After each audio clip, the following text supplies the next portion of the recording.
কেউ ব্যালট চিবিয়ে খায়, কেউ ব্যালট পুকুরে ফেলে। হ্যাঁ, অনেকেই দলে থেকে কাজ করতে পারেন না। দেবাংশু দলে থেকে কাজবাজ করছেন। শূন্য। তিনি নিরপেক্ষতার কোনো জায়গা রাখেন। এবারের বিধানসভা ভোটে এমন কোন প্রার্থী আছেন যাদের কেউ চঞ্চল, কেউ অদ্ভুত, কেউ বিদ্যুৎ। তারা নূতন যৌবনের দূত। পুরনো জরাজীর্ণ বেড়া ভাঙতে ওরা কি প্রস্তুত? শুনবো জেনজির রায়।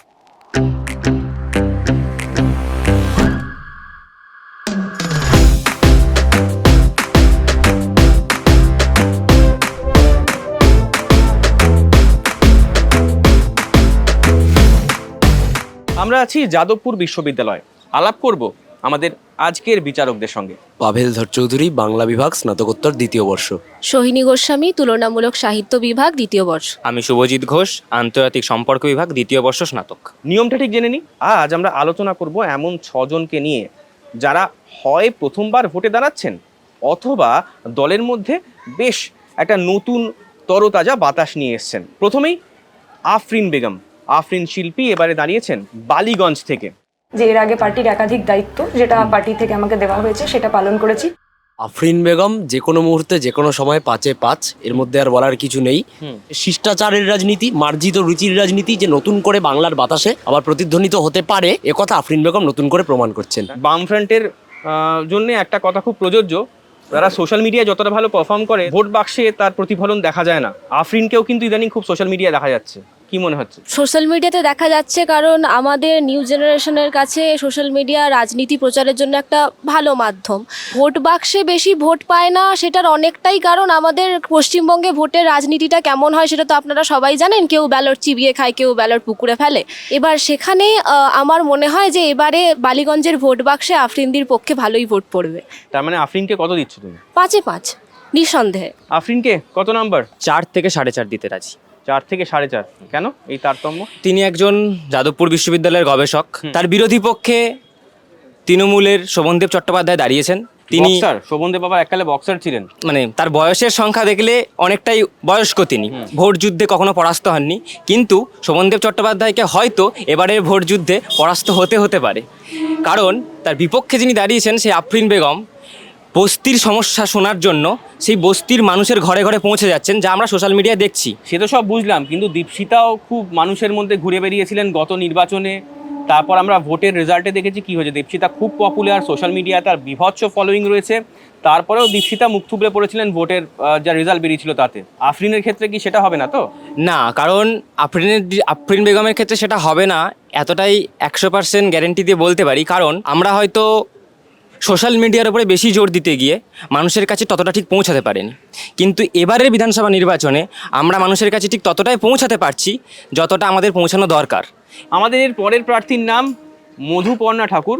2024-এ মধুপর্ণা প্রথমবার বিধায়ক হন। পশ্চিমবঙ্গের সর্বকনিষ্ঠ বিধায়ক হয়েছিলেন তিনি। মতুয়াগড় ঠাকুর পরিবারের সদস্য মধুপর্ণা ঠাকুর এবারে বাগদা কেন্দ্রে তৃণমূল কংগ্রেসের প্রার্থী। আমি সকলকে বলেছি সঙ্গে থাকবে, এভাবেই আশীর্বাদ করবে। মধুপর্ণাকে আমি দেব 2। কেন? এত কম বয়সে এত বড় একটা অ্যাচিভমেন্ট, সেটা সত্যি মানে যে কোনো ক্ষেত্রে হলে প্রশংসনীয় ছিল। উনি যে মানুষদের সঙ্গে কাজ করছেন, সেই মানুষদের যে সমস্যা, উনি এসআইআর নিয়ে বক্তব্য রেখেছিলেন যে এসআইআরে সাধারণ মানুষের নাম কাটা পড়ছে, হেনস্থা হচ্ছে, কিন্তু সেটা তো জাস্ট একটা মুখের কথা। ওনার পার্টি বা উনি নিজে থেকে এসআইআর বিরোধিতার জন্যে কি করেছেন মাঠে নেবে, সেটা আমাদের দেখা দরকার। আমাদের ওনার যে দলীয় নেত্রী, তিনি 2 দিন ধর্ণা দিয়ে তারপরের দিন উঠে গেলেন। শুভজিৎ মধুপর্ণাকে কত দেবে? আমি মধুপর্ণা ঠাকুরকে 5-এ 3 দিতে চাই। আচ্ছা। তার কারণ, প্রথম কথা, তার ভালো দিকগুলো আমরা একটু দেখি যে মধুপর্ণা ঠাকুর ছাত্র রাজনীতি থেকে উঠে এসছেন, খুব কম বয়সে উঠে এসছেন। অন্যদিকে তিনি মতুয়া সম্প্রদায়ের প্রার্থী হিসেবে উঠে এসছেন, যেটা আমাদের বিধানসভাতে প্রয়োজন। মতুয়া সম্প্রদায়ের একজন বা তারও বেশি থাকলে আমরা আরও খুশি হব। বর্তমান সময়ে মতুয়া সম্প্রদায় সবথেকে বেশি হেনস্থার শিকার হয়েছে এসআইআরের মাধ্যমে। তার দলীয় নেত্রী মমতা বন্দ্যোপাধ্যায় বলেছিলেন তিনি পশ্চিমবাংলায় এসআইআর হতে দেবেন না। আমরা দেখেছি যে বিজেপি এবং তৃণমূলের সাথে হাত মিলিয়ে কিভাবে পশ্চিমবাংলায় এসআইআর হয়েছে। মমাবেল, তিনি একজন তরুণ প্রজন্মের রাজনীতিবিদ, এটাকে আমাদের স্বাগত জানাতে হবে। তোর পশ্চিমবাংলায় বা গোটা ভারতবর্ষে বা গোটা দুনিয়াতেই যে ধরনের বিরাজনীতিকরণের পরিবেশ তৈরি হচ্ছে, বা মানুষ রাজনীতি জিনিসটাকেই একটা নর্দমার জায়গা মনে করে রাজনীতি বিমুখ হয়ে পড়ছেন প্রতিদিন। 1-2জন মানুষ বামপন্থীদের ছাড়াও দক্ষিণপন্থী রাজনৈতিক দলেও যদি আসেন বা তারা যদি ভালো বার্তা দেওয়ার চেষ্টাটুকু করেন, তাহলে এটাকে স্বাগত না জানানোর কিছু নেই। কিন্তু সমস্যাটা যেখানে প্রান্তিক বর্গের যার প্রতিনিধি বলে মধুপর্ণা ঠাকুরকে তুলে আনা হলো বা মধুপর্ণা ঠাকুর উঠে এলেন, তাদের জন্য তৃণমূল কংগ্রেসের সরকার কি করেছে? তো কোথাও কোথাও তো একটা ব্যক্তিগত ক্যারিজমাও কাজ করে কোনো কোনো প্রার্থীর ক্ষেত্রে। মধুপর্ণা ঠাকুরের কোনো ব্যক্তিগত ক্যারিশমা নেই বলছো? বলছি। তাহলে কত নাম্বার দিচ্ছ মধুপর্ণাকে? 0 এবং 1-এর মাঝামাঝি কিছু দেওয়া যাবে? 0 দিতে চাই না। 0.5। 0.5। আমাদের বিচারকেরা মধুপর্ণাকে দিচ্ছেন 3, 2 এবং 0.5, মানে 5.5। আমাদের পরের প্রার্থী সন্তু পান, বিজেপির তারকেশ্বরের প্রার্থী, ছিলেন সাংবাদিক, হয়ে গেছেন রাজনীতিক। আমাকে বলা হয়েছিল যে আপনি সাংবাদিকতা করতে পারছেন। একজন সাংবাদিক ছিলেন, সাংবাদিকতার পেশাটা তিনি যদি ভালো মতো করতেন বা সেই পেশাটাকেই তিনি যদি অবলম্বন করে এগিয়ে যেতে পারতেন, তাহলে আমরা খুশি হতাম। কারণ পশ্চিমবাংলা সহ গোটা ভারতবর্ষে তো আজকে সংবাদ মাধ্যম আসলে বিপন্ন, গণতন্ত্রের চতুর্থ স্তম্ভ আসলে গোটা দেশে বিপন্ন। সেখানে সংবাদ মাধ্যমকে তিনি বোধহয় ভালো মতো সার্ভ করার চেষ্টাটুকু করতে পারতেন। আমি যাদবপুর বিশ্ববিদ্যালয়ের ছাত্র, বেশ কয়েক মাস আগে যাদবপুর বিশ্ববিদ্যালয়ে কিছু একটা গন্ধ পেলেই তাদের চলে আসতে হয়, এবং গন্ধ পেলে তারা শুধু চলে আসে না, এসে বিভিন্ন রকম বাকি সাংবাদিকদের থেকে তারা খানিক আলাদা, অন্য বর্গের। আমি দালাল, আমরা দালাল, অমুকের দালাল, তমুকের দালাল। বা সংবাদ মাধ্যম কিভাবে একটা নিরপেক্ষ তথ্য পরিবেশন বা হচ্ছে একটা যুক্তিনিষ্ঠ মননিষ্ঠ একটা পরিবেশনের বাইরে একটা খিল্লি ঠাট্টার আঁকড়া হয়ে উঠতে পারে, এটা সন্তুপান প্রমাণ করে দিয়েছে। যে সংবাদ মাধ্যমকে এইভাবে খিল্লি ঠাট্টার আঁকড়ায় পরিণত করেছে, আপনি কিভাবে আশা করেন তিনি রাজনীতিটাকেও খিল্লি ঠাট্টার আঁকড়ায় পরিণত করবেন না? কত সন্তু 5-এর মধ্যে? 0। নিঃসন্দেহে 0। সোহিনী, সন্তু পান কত? 0। উনি সাংবাদিকতায় গোপনে যে দলের হয়ে কথা বলতেন, তিনি সেই দলকেই রিপ্রেজেন্ট করছেন, সুতরাং ওনার আসল রংটা ভোটেই দেখা গেছে। সন্তুকে কত দিচ্ছ শুভজিৎ? সন্তুকে 5-এর মধ্যে 1 যাক, একজন তো দিয়েছে সন্তুকে 1টা নম্বর। দিতে হয়, তাই দিলাম। আচ্ছা, তিনি একজন সাংবাদিক ছিলেন এবং সাংবাদিকতা করাকালীন তিনি নিরপেক্ষতার কোনো জায়গা রাখেননি। কোথাও গিয়ে মনে করি আরএসএসের দুর্গা মমতা বন্দ্যোপাধ্যায়, তারই দল তৃণমূল কংগ্রেস এবং বিজেপি একটা মুদ্রার এপিটোপিট। কিন্তু এই তৃণমূল কংগ্রেসের জমানাতেই যখন সন্তু রিপোর্টিং করতে গেছিল, সন্তুকে জেলেও যেতে হয়েছিল।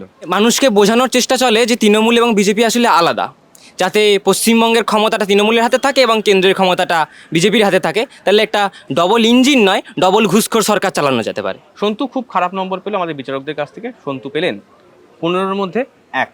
এবারের ভোটেও কি খেলা হবে সে তো দেখা যাবে। এই খেলা হবে স্লোগানকে যিনি পশ্চিমবঙ্গের মাটিতে জনপ্রিয় করেছেন, তিনি দেবাংশু ভট্টাচার্য। এখনো তো সময় পেরিয়ে যায়নি, অনেক সময়। উপরওয়ালা যা চাইবেন তার বাইরে গিয়ে কিচ্ছু হবে না। দেবাংশু ভট্টাচার্য একজন তরুণ বলা যেতে পারে, তিনি দীর্ঘকাল ধরে তৃণমূল কংগ্রেসের সঙ্গে যুক্ত। আমি দেবাংশুকে 5-এর মধ্যে 2.5 দিচ্ছি। তৃণমূলের যে সোশ্যাল মিডিয়া টিম, তার একটা কেন্দ্রস্থলে অবস্থান করেন এবং সোশ্যাল মিডিয়ার মাধ্যমে তৃণমূলের জনপ্রচারকে একটা উচ্চ পর্যায়ে নিয়ে গেছেন। কিন্তু দীর্ঘকাল রাজনীতি করার পরও আমার মনে হয় দেবাংশু কোথাও দলের ভেতরেই এক ঘরে হয়ে গেছিল। আচ্ছা সোহিনী, দেবাংশুকে কি মনে হয় যে দেবাংশু দলের বড়দের কাছে খুব একটা গুরুত্ব পান না? মাঝে উনি তৃণমূল বিরোধী, মানে তৃণমূল না, মমতা ব্যানার্জি বিরোধী কিছু কথা বলেছিলেন, কিন্তু আমার মনে হয় যে উনি ওনার পার্টি লাইন খুব ভালো ফলো করেন এবং একজন যুব নেতা হিসেবে উনি ওনার দলের পিআর ক্যাম্পেইনটাও খুব ভালো করেন। 5-এ কত তাহলে? 5-এ আমি বলবো 1, কারণ যুব নেতা হিসেবে ওই পিআর ক্যাম্পেনিংয়ের জন্যই 1। আরও রাজন্না হালদারের ঘটনাটাও বলার কথা। দেবাংশু যে দল করে, সেই দল যখন আরজি করের বিষয়েই একটা শর্ট ফিল্ম বানিয়েছিল, তাদেরকে তৃণমূল দল থেকে বরখাস্ত করেছিল, তার কারণ তারা পার্টির মানে অনুমতি নেয়নি এই রূপ শর্ট ফিল্ম বানানোর জন্য। পাবেল, দেবাংশুকে কত? এখন যে দলবদলের ঝোড়ো হাওয়া চলছে তৃণমূল বিজেপির গত 2019 সাল 20 সাল থেকে, তারপরে বিধানসভা লোকসভা হয়ে অনেকেই দলে থেকে কাজ করতে পারেন না, দলে থেকে কাজ করতে পারেন না। দেবাংশু দলে থেকে কাজবাজ করছেন। ফ্লুইডিটি, আমাদের যে সংস্কৃতি ফ্লুইডভাবে যেন পৌঁছতে পারে সব থেকে নিম্নবর্তী অংশে থাকা মানুষের কাছে, সেইটা পৌঁছে দেওয়ার ক্ষেত্রে দেবাংশু সফল এবং তার নির্মাণেও দেবাংশু সফল, এটা বলা যায়। আর 3 নম্বর কথা হচ্ছে, যখন তিনি বিতর্ক সভায় যান, কখনো কখনো ভাটফাট বকেন, কিন্তু যুক্তিসিদ্ধ কথা বলার চেষ্টাটুকু রাখেন, এটা দেবাংশুর ক্ষেত্রে বলাই যায়। ফলে সব মিলে দেবাংশুকে 3 দিচ্ছি।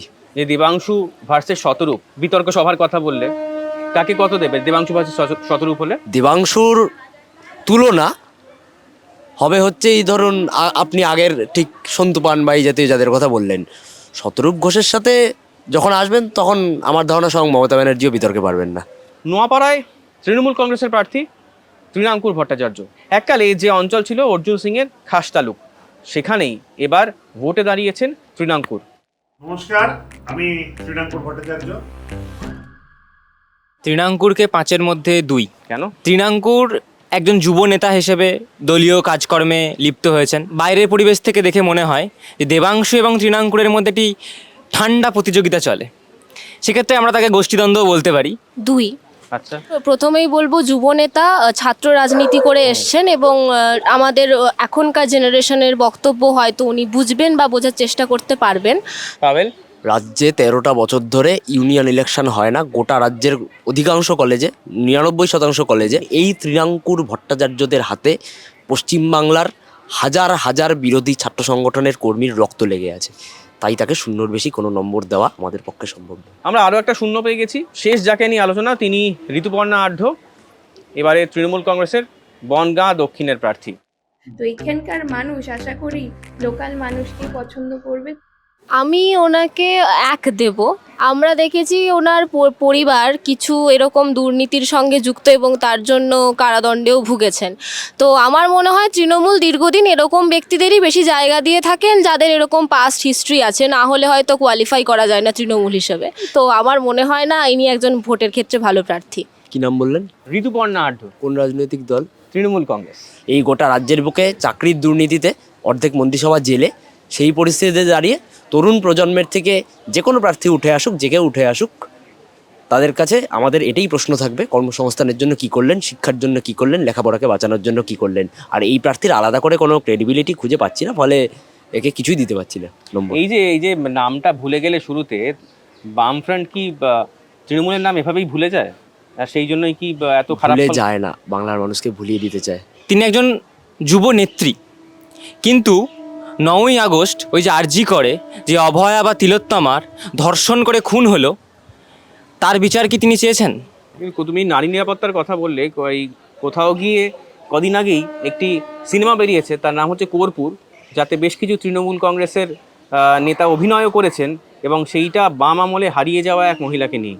এই ঘটনাগুলোর জন্য বিচার প্রক্রিয়া এবং পুলিশের উপর ভরসা করতে পারি যে পুলিশ সঠিক নিয়ন্ত্রণের মাধ্যমে অপরাধীকে জেল হেফাজত, পুলিশ হেফাজত বা কঠোরতর শাস্তির পক্ষে নিয়ে যাবে। কিন্তু বর্তমানে দাঁড়িয়ে সেই পুলিশ সমাজ কোথায়?